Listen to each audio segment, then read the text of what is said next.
Hello and welcome to another Infinity Tactical Considerations video. Today I'll be talking about aspects of the game that are important to think about when shooting at the enemy.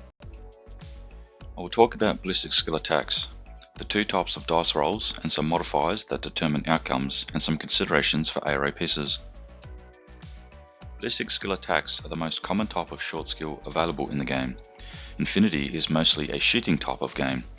In fact, a player will be performing most of their orders trying to shoot and kill enemy troopers. What I will be talking about occurs in the resolution step of the order expenditure sequence, where the trooper stats and various factors affecting the outcomes become relevant. The resolution for a ballistic skill attack consists of two important dice rolls, the roll to hit your enemy and the roll to wound your enemy. Firstly, the to hit roll. This roll determines if your trooper will hit your enemy. A success in this roll means you can force your opponent to roll dice to cause him or her to lose wounds or structure points.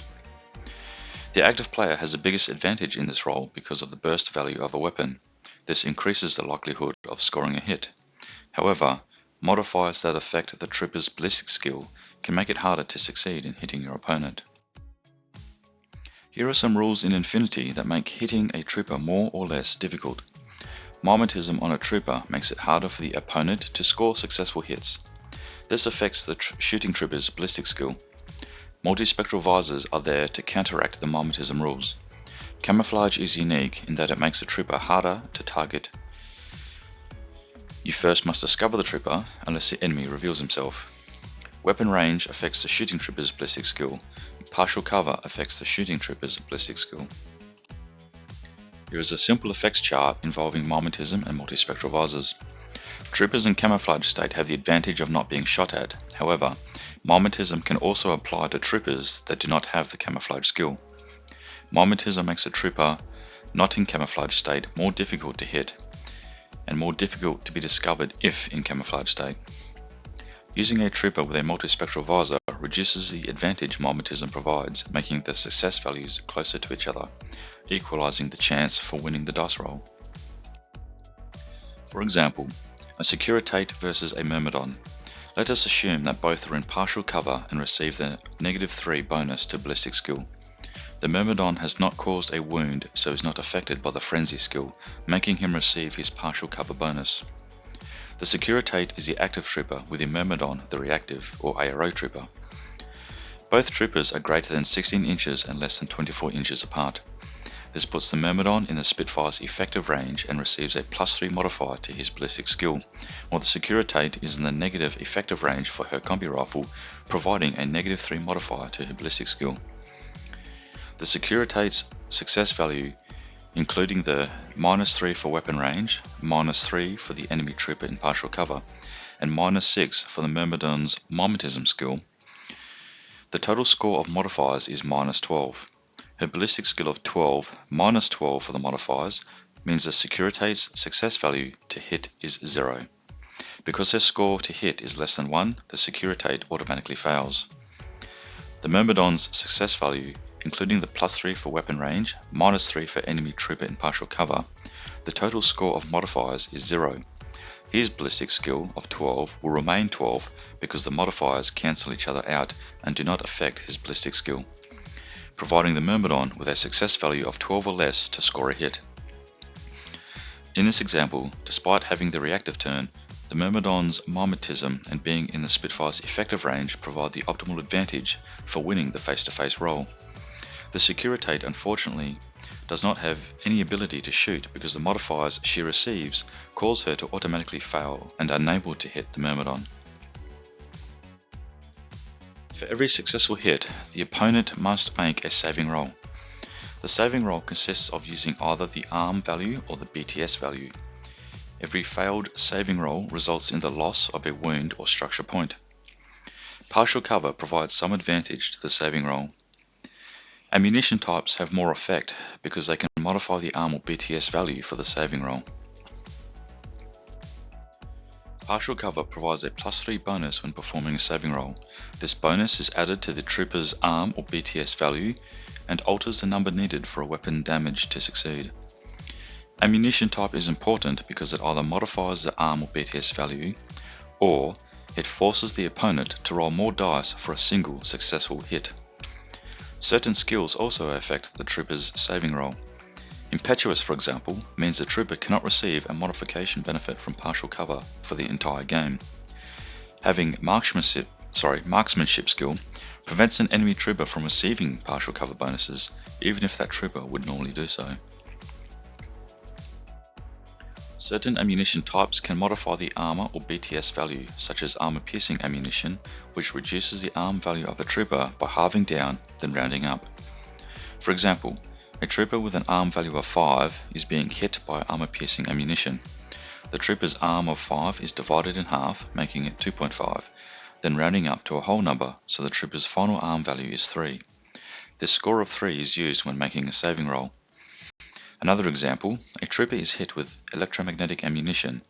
Their BTS score of 6 is now halved to 3, so that trooper will now use their modified BTS of 3 when making saving rolls. Certain ammunition types may not modify the armor BTS roll, but will instead offer the ability to force the opponent to roll more dice. This means the opponent has a greater chance of failing saving rolls, thus increasing the chance of scoring wounds to your enemy trooper. For example, your trooper suffers a successful hit from an ARO trooper using double action ammunition. Normally you would roll 1 dice per hit, but because the enemy used double action ammunition, you must now roll 2 dice, giving you a second chance at failing your saving roll. Here is another game example. Continuing from the last example, the Myrmidon succeeds in hitting and wounding the Securitate. The Myrmidon is now in frenzy state, meaning he cannot receive any partial cover bonuses. The Hollow Man with Missile Launcher is the reactive trooper against the Myrmidon, who is now the active trooper. Both troopers are in partial cover. Only the Hollow Man will gain a cover bonus to his saving rolls. Let us assume the Hollow Man succeeded in the face-to-face roll to hit the Myrmidon. Now, the Myrmidon receives only 1 hit because ARO troopers only have 1 burst, except for certain rules or game conditions. The Hollow Man fired the Missile Launcher in hit mode for ARO. Because of his success, the Myrmidon must make 3 saving rolls because of explosive ammunition, using half of his armor because of the armor-piercing ammunition. The Myrmidon's armor is reduced from 2 to 1. He gains no cover bonuses. The damage value of the missile launcher is 14. 14 minus 1 equals 13. The Myrmidon must roll 3 dice and score 14 or more to succeed his saving roll. The Myrmidon scores higher than 14 on 1 dice, but scores below 14 with the 2 remaining dice. The Myrmidon receives 2 wounds, placing him in the dead state, and is removed from the game table. As you can understand, the ammunition for the missile launcher increased the odds for the Myrmidon failing his saving roll. Now that you understand the modifiers to hit and to wound, let us use this to decide choosing an ARO piece for our army. An ARO trooper is disadvantaged by only having 1 burst in reactive turn.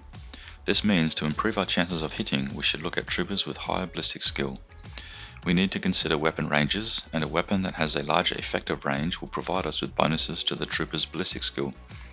Having a weapon with different types of ammunition to select gives us more choice when deciding to increase the odds of wounding our opponent. Also, our ARO trooper needs a good arm and BTS stat line to be durable enough to survive if we fail our to-hit roll. For this example, I will compare 2 troopers when building a Nomad list. 2 options I'm thinking about are the Intruder and Hollow Man. From their trooper stats, the Hollow Man has 1 point of arm more. The Intruder, however, has more skills and equipment that are favourable. Camouflage is good, making it very difficult for my opponent to target me. If the Intruder is successfully discovered, or I reveal the miniature, Mimetism -3 makes it harder for my opponent to hit. The Hollow Man has skills that do not improve my chances to hit the opponent.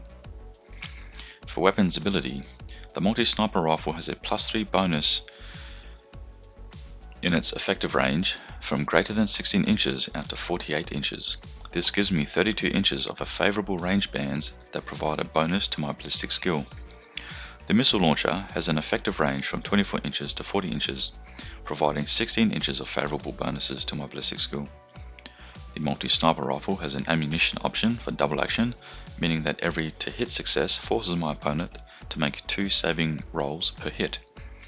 It has the armor piercing option to reduce my opponent's armor value in the saving roll if needed. The missile launcher has explosive and armor piercing or explosive options, forcing my opponent to roll 3 dice for a single successful hit.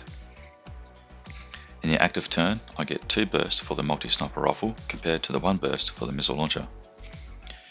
In my opinion, I would choose the Intruder for my dedicated arrow piece. It has useful skills and equipment to reduce my opponent's ballistic skill while improving my ballistic skill. The multi-sniper rifle's larger effective range covers more game board area than the missile launcher, making me have more favourable ballistic skill attacks in both the active and reactive turns. In closing, I talked about the 2 dice outcomes for ballistic skill attacks and their respective modifiers. Then I used this knowledge to compare 2 different troopers for an ARO piece. I hope the information discussed here will be useful to new players or when selecting troopers when building your army lists. Thank you for watching.